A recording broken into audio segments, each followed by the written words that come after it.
oui, mon pied. Aïe, coup dur pour le joueur français. Quand on a mal, il faut boire de l'eau. Les amis, je me suis lavé les dents. Ça, on dirait que c'est un exploit, on dirait que j'ai jamais fait. Aujourd'hui, j'ai besoin d'avoir la laine fraîche parce que je vais vous parler des pires anecdotes, des pires bêtises que j'ai faites dans ma vie pour me retrouver là où je suis aujourd'hui. Donc j'ai noté sur les post-it les anecdotes qui, je sais pas, genre 5 anecdotes qui m'ont marqué. Donc il y en a des un peu plus longues, il y en a des très courtes. Mais des trucs qui pourraient vous intéresser parce que je sais qu'il y en a pas mal qui me demandent des anecdotes quand je suis en live Twitch. Et du coup, je me suis dit pourquoi pas en faire une vidéo. Donc allez, pour vous, c'est cadeau. C'est cadeau comme un chèque cadoc. On sait qu'à Noël, on connaît tous au moins une personne qui a que des chèques cadeaux. Les gens, ils savaient pas quoi lui offrir parce qu'ils savent pas ce qu'il aime. Du coup, il offre juste des chèques cadeaux Amazon. Et tout va bien.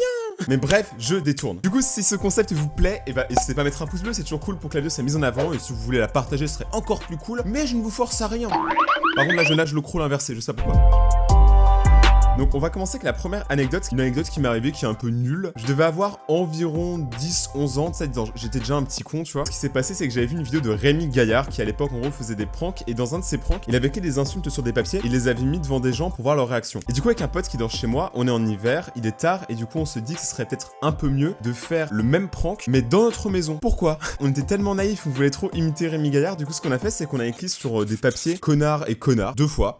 Donc chacun on a écrit notre petit papier et après on allait voir nos parents qui étaient en train de prendre une sorte d'apéritif et on leur a donné les feuilles sans leur montrer ce qu'il y a dessus pour qu'après ils aient une réaction. Après on s'est dit waouh on est trop des thugs et tout, on a commencé à monter les escaliers super vite. On a monté les escaliers, on est allé dans ma chambre, fermé la porte et on s'est dit mec on est trop des thugs, on est trop hardcore et tout. Ce qui est complètement faux. Juste faux. Si t'insultes tes parents, t'es pas un thug, t'es juste un Rayton. Donc ce qui se passe, c'est qu'on attend quelques secondes, tu vois, le temps qu'ils lisent les papiers. Et puis là, mon gars, ou ma meuf, je sais pas s'il y a des filles qui regardent. Et puis là, je vous dis, j'entends des bruits.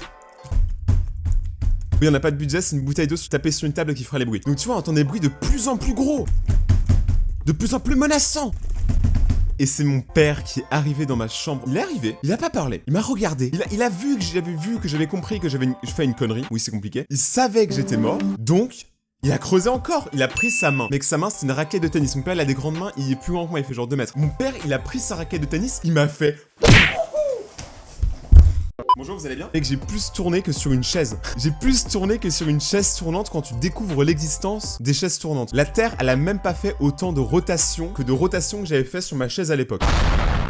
C'était incroyable, donc je me suis fait défoncer, c'était la plus grosse start de ma vie, et clairement je n'ai jamais recommencé, parce que mes parents ils sont cool, en vrai mes parents ils sont super gentils tu vois, en soi ils me frappent jamais ou quoi, mais là c'était la goutte d'eau qui a fait déborder le vase des sueurs qui sont sur le front de mon père quand il a vu le mot.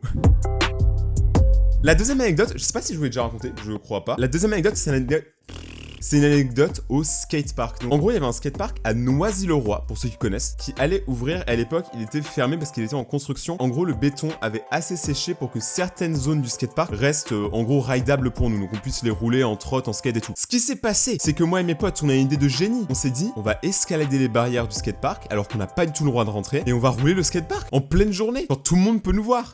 Du coup, on commence à rentrer dans le skatepark, on commence à rouler, on fait une petite session, ça a duré une petite heure, une petite demi-heure, je sais plus. Et puis là, mon gars, d'un coup, il y a la police qui débarque. Donc je sais pas qui a vendu la mèche, mais il y a la police qui est arrivée et qui a allumé les sirènes et qui a sorti un gros mégaphone parce que en gros les barrières elles étaient là, le skatepark était plus loin, tu vois, il est genre là et en gros là il y a de l'herbe. Il pouvait pas monter les barrières parce que c'était fermé. Donc il était ici et avec son mégaphone il a commencé à crier vous êtes cernés. Non, il a dit vous sortez maintenant et vous revenez ici tout de suite sinon je vous défonce. Non en vrai il a pas dit ça. Je sais plus exactement ce qu'il a dit mais en gros il a dit qu'on devait sortir avec son mégaphone. Ce qui se passe c'est que mes potes on est effrayés, on se dit attends mec, il y a aucune sortie, la seule sortie qu'on pouvait faire c'était derrière et on atterrissait sur l'autoroute. Et donc c'est soit on joue à Crossy Road avec notre corps et du coup on se défonce sur l'autoroute, soit on va voir la police comme des gentils. Du coup le Rayton anarchiste il s'est calmé 2 minutes, on allait voir la police et là il s'est passé un truc complètement débile. Tu sais la police bon tu sais elle commence à prendre le nom, bon c'était pas un gros vandalisme donc elle s'en foutait un peu mais enfin elle était énervée parce que dans tous les cas il y avait jamais rien d'autre qui se passait dans ce village parce que Noisy-le-Roi c'est un petit village tu vois, donc il se passait jamais rien là-bas. Donc le policier il était à fond sur l'affaire tu vois, c'était le crime de sa carrière. Donc tu sais il commence à prendre nos noms, notre date de naissance etc, je sais pas pourquoi. Et donc le policier à un moment je sais pas pourquoi il nous regarde et il nous dit ça vous plairait que vous on rentre chez vous, genre comme ça. Et je sais pas pourquoi, les 2 câbles qui me servent pour alimenter mon cerveau, ils se sont débranchés. Et moi, j'ai répondu, avec tout mon petit cœur de Rayton, moi j'ai répondu, mais vous pouvez, chez moi c'est tout le temps ouvert. Parce que c'est vrai, en gros, ma porte était cassée à l'époque, et en gros, ma porte était tout le temps ouverte. Donc c'était un peu naïf de ma part, mais c'est vrai que techniquement, tout le monde pouvait rentrer chez moi. Donc du coup, le policier, il était dégoûté, il s'est dit, attends,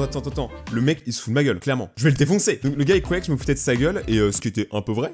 Parce que du coup, tu réponds pas à un policier en général, tu vois. Donc le poulet, il prend son téléphone, et il commence à appeler mes parents. Tu sais, genre, il s'est dit, mec, je vais le démonter, je vais appeler ses parents, je passe par la source de tous ses problèmes. Il va avoir une tarte, il va refaire le tour de la terre. Il appelle mes parents et il tombe sur ma mère. Et ma mère, elle a fait... C'était une crème, ma mère. Mon policier commence à lui expliquer l'affaire et tout. Ma mère, elle dit ah oui, c'est chaud, mais elle s'en battait les couilles royalement. Ça, s'était fait greffer des couilles juste pour se les battre. Du coup, ma mère, elle s'en foutait un peu et le policier a dit est-ce que je peux parler à son père, tu vois. Vous voyez que ça va rien, ma mère, elle avait pas s'énerver, tu vois, elle s'en foutait. Mon père était pas là. Mon père était en voyage, je sais pas où, comme d'habitude. Il est en voyage tout le temps. Il était pas là et par contre, mon grand frère était là. Et mon grand frère, c'est il est plus grand que moi. Il a une voix plus virile que moi et il a des meilleurs talents d'imitateur que moi. Mon frère, il a tout de plus que moi, il est en médecine et tout, il s'en bat les couilles. Moi, je suis youtubeur à côté, je suis claqué. Donc, du coup, ma mère, elle fait semblant que mon frère est mon père, donc elle passe mon téléphone à mon frère et mon frère, du coup, il décroche et il répond ouais, il a fait ça, le sale gosse là, je vais le démonter. Il va voir quand il va arriver à la maison, je vais le faire bouffer ses parents. Alors que c'était techniquement mes parents. Mon frère, tu sais, il a trop joué le jeu du père, genre ultra agressif, qui voulait défoncer son gosse après avoir fait ça. Et du coup, même le policier, il a eu peur. Et que le policier, il a eu peur pour moi. Du coup, après, j'avais une garde rapprochée, non, je déconne. Du coup, le policier, après, il a fait oh, mais vous inquiétez pas, monsieur, je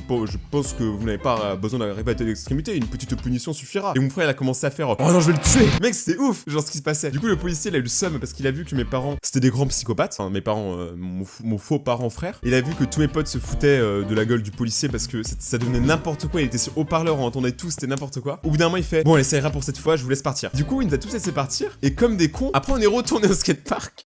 Genre, on est retourné au skatepark, mais on s'est pas fait rechoper. Franchement, c'était drôle, juste le setup était incroyable. Et après, je suis rentré, mon vrai père a été au courant de l'histoire, et même mon père a rigolé, tout le monde s'en foutait, donc super. Ok, la prochaine, elle est quasiment au même endroit. Elle est à Marly-le-Roi pour ceux qui voient ce que c'est. Donc Marly-le-Roi, c'est une sorte de petite ville, petit village, bref. Et en gros, il y a une résidence à l'intérieur. Et du coup, avec un pote à l'époque qui s'appelait Ludo, que vous connaissez peut-être si vous regardez les vidéos. En gros, ce qui s'est passé avec Ludo, c'est que on a commencé à rider une sorte de spot. En gros, avec Ludo, on faisait de la trottinette freestyle et il y avait un endroit, genre dans une sorte de fontaine qui était vide, qui était ultra cool pour rouler parce qu'elle était super lisse l'endroit. Donc pour rouler, c'était fantastique. Il y avait des rampes un peu partout, mais c'est des rampes qui sont pas des rampes, c'est genre une fontaine, donc c'est des fausses rampes. Et du coup, on y allait, on a commencé à rouler dans une fontaine vide. C'était cool, tout se passait bien. On vivait notre meilleure vie, tout allait bien. On fait des grosses figures et tout, c'est super cool. Sauf qu'à un moment, il y a la sécurité de la résidence, parce qu'on est dans une résidence, qui a commencé à arriver en voiture de golf. En gros, il y avait des petits chemins genre de béton un peu partout dans la résidence. C'était une assez grande résidence qui après débouchait sur une sorte d'autoroute, tu vois. Attends, et je vous raconte, celle-là, elle est incroyable. Du coup, ce qui se passe, c'est qu'on commence à rouler, on commence à faire notre petite session, à faire nos figures et tout. La voiture de golf arrive, ils arrivent avec un mégaphone, ils disent rendez-vous, vous êtes cernés et tout. Donc nous, on était dans la panique, on s'est dit mec, on va se faire défoncer, on a abîmé plein de trucs, je crois en plus. Genre, on était foutus, on allait clamser. Là, c'était vraiment genre, on allait vraiment avoir des gros problèmes. Donc la voiture de golf, elle commence à nous suivre et nous, on commence à partir avec notre hôte à l'époque. Et du coup, c'est une course poursuite entre une voiture de golf et deux mecs en trottinette. C'était improbable, dans une résidence improbable. Du coup, on commence à faire la course poursuite, ça dure genre 10 minutes, on commence à sauter des bancs et tout. Genre, on était des grands malades, on se croyait dans un putain de film de ride et tout. Genre, on pensait que c'était le FBI et que nous, on était genre en voiture, on s'est cru en Fast and Furious, on sautait plein de trucs. C'était ultra badass, sauf qu'à un moment, on est tombé sur l'autoroute et là, les gars, c'était chaud. En gros, c'était soit on passait sur l'autoroute, soit on était mort. Elle pouvait pas y aller parce que c'est une voiture de golf et qu'une voiture de golf, bah, c'est pas légal sur l'autoroute. Donc, ce qui se passe, c'est qu'il y a la voiture de golf qui est là et du coup, nous, on était là et l'autoroute a été là, tu vois. Du coup, notre cerveau, tu sais, il a cogité, on avait pas beaucoup de temps, mais il a cogité, c'était soit on se faisait défoncer, soit on se faisait défoncer, mais sur la route.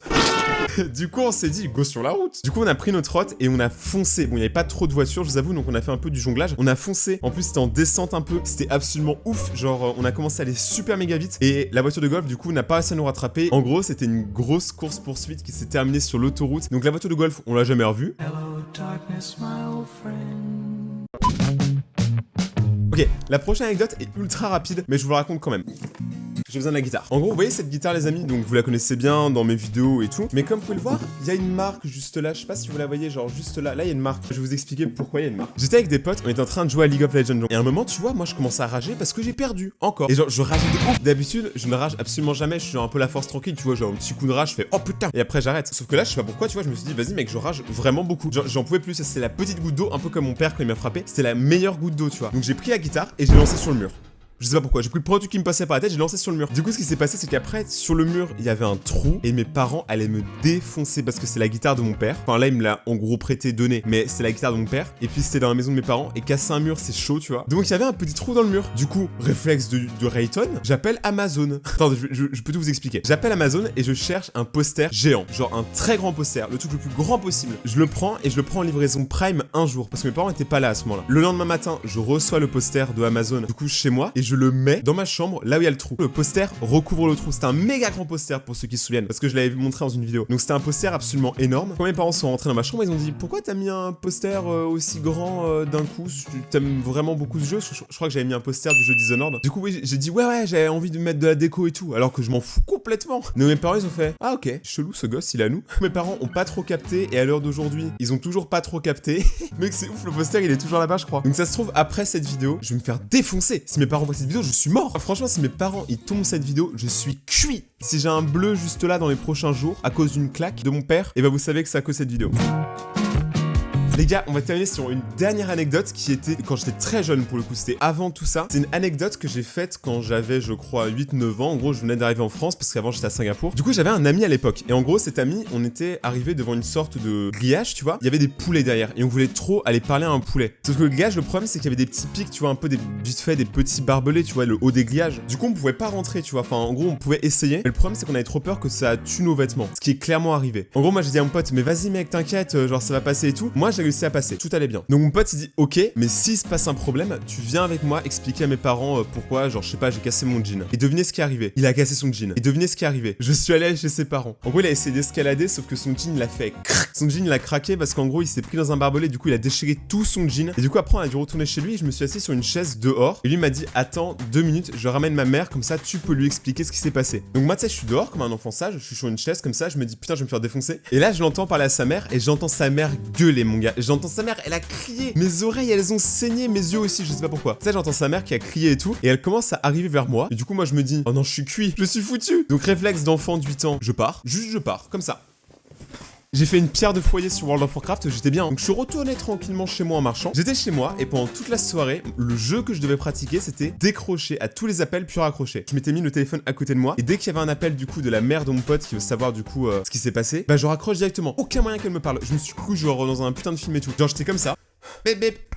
Tu vois, toutes les 5 minutes, je devais décrocher ce qu'elle a rappelé pas mal de fois, parce que tu sais, en gros, on était jeunes. Et après, j'ai découvert qu'en fait, elle a rappelé et qu'elle s'en foutait complètement du jean. En fait, elle était énervée pour autre chose et tout. Elle voulait juste savoir si j'étais bien rentré. Parce que du coup, vu que je décrochais pas et que je raccrochais à chaque fois que je décrochais, elle savait pas, tu vois, si j'étais bien rentré. Elle avait peur qu'il me soit arrivé un truc. Vu que j'avais prévenu absolument personne. Mais du coup, au final, ça s'est bien passé. Je me suis pas vraiment fait défoncer. C'était juste un jean, on s'en fout. La vraie morale de l'histoire, c'est qu'on a réussi à parler à des poulets. J'espère que ces petites anecdotes vous ont plu. Si elles vous ont plu, n'hésitez pas à mettre un méga pouce bleu sur la vidéo, de vous abonner à la chaîne, d'activer la cloche, de me suivre sur Twitter et Instagram et Twitch maintenant, donc tout est dans la description si vous voulez me suivre sur les réseaux. C'est que les vidéos comme ça elles font pas beaucoup de vues, donc si vous pouviez les partager un maximum ça serait vraiment top les amis. Mais en tout cas c'est cool, donc si vous voulez une partie 2 de mes meilleures anecdotes, parce que là en gros j'en ai encore plein, dans les commentaires n'hésitez pas du coup à me raconter vos anecdotes. À plus mon Rayton et ciao.